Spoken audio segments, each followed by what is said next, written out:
হাই দোস্ত, মোৰ দিন ৰাতি ইউটিউব চেনেললৈ আপোনালোকক স্বাগতম জনালোঁ।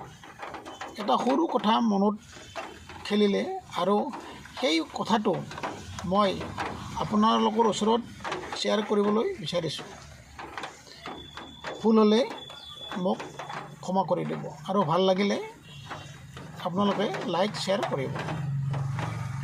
আজিৰ যুগত মানুহে কয় যে বেয়া কৰ্ম কৰা মানুহবিলাকৰহে ভাল হয়, কিন্তু মিছা কথা।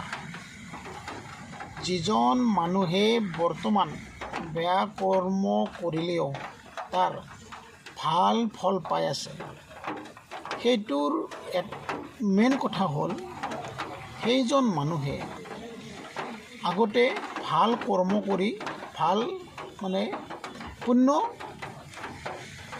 সঞ্চয় কৰি থৈছে। সেই সঞ্চয় কৰা পুণ্যখিনি যিদিনাই শেষ হ'ব, সিদিনাৰ পৰাই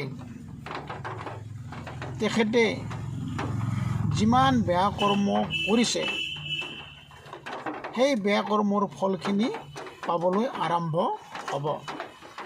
সেইকাৰণে আমি ভুল বুজিব নালাগে যে বেয়া কৰ্ম কৰিলেও আজিৰ যুগত ভাল ফল পায় বুলি।